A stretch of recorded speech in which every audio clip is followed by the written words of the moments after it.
Well, this is Enterprise News headline. Hi, I'm Olamide Oyani. The International Monetary Fund has said Nigeria needs to be cautious about the use of its foreign exchange reserves, saying oil price could be declined at any time. The nation's external reserve had been declining in recent months, fell to $44.30 billion on September 28 from $45.83 billion at the end of August. The reserve dropped further to $43.52 billion on Tuesday, October 9th.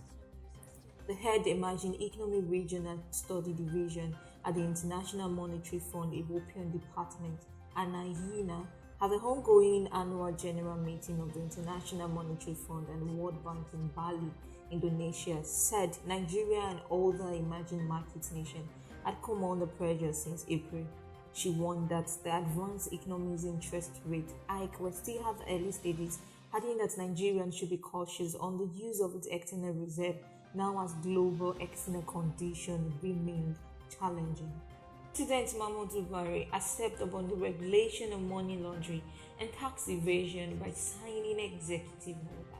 According to a statement on Wednesday by Senior Special Assistant on Media and Publicity, Garba Shehu, the new executive order took effect from Monday when Buhari signed it. Shehu explained that with the signing of the order, Nigerian taxpayers who had offshore assets and incomes were expected to, within 12 months, voluntarily declare those assets and pay taxes on them.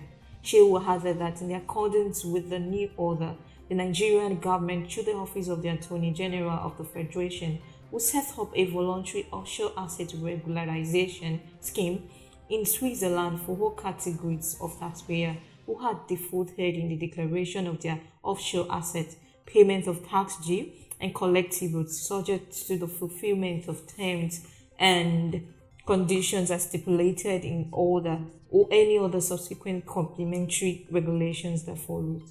In Africa, Zimbabwe government has potential to raise about $3.4 billion annually.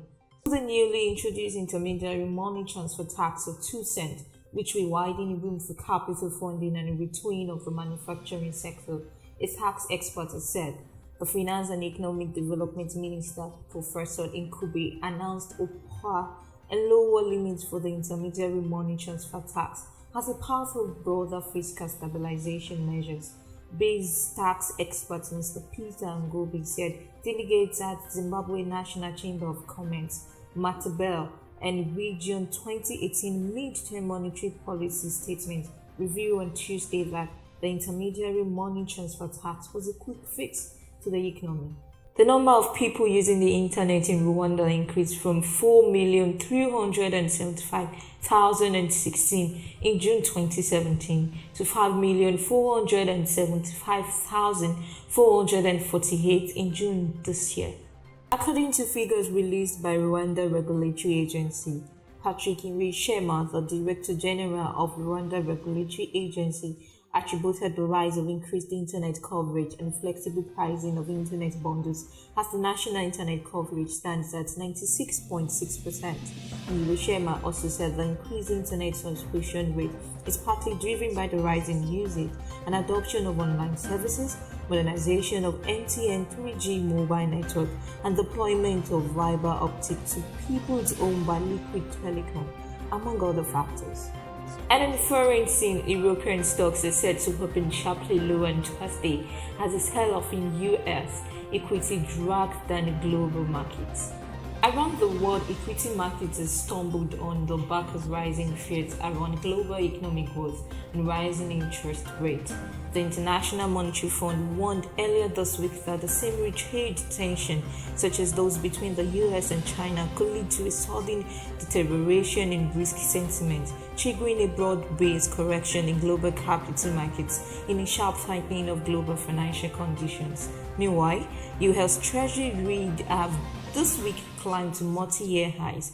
However, the pair gained late in the Wednesday trading session. England to entertainment, editorial staff at Treasury have unanimously ratified a collective bargaining agreement between management and the Writer Guild of American East. The contract, which came after a year of bargaining and a one-day walkout, includes a $50,000 minimum starting salary and wage increases of 8.5% the first year, 2.5% the second and third of the contract. In August, according to the union, three-list editorial staff staged a one-day walkout that culminated with the first ever vote to authorize a strike at a digital news site. The contract also includes merit-based raises, includes sick time and vacation days, 8 weeks of paid parental leave at the employee's regular salary for primary care provider, just cause a transparent process for discipline and termination, improved severance pay, and deletion of pre-existing non-compete agreement. And that's it on Enterprise News Headline for today. For more information, you can visit us on our website www.enterprisetv.tv, and all our social media platforms are available for your all-round information. Many thanks for watching. I am Olamide Oyani.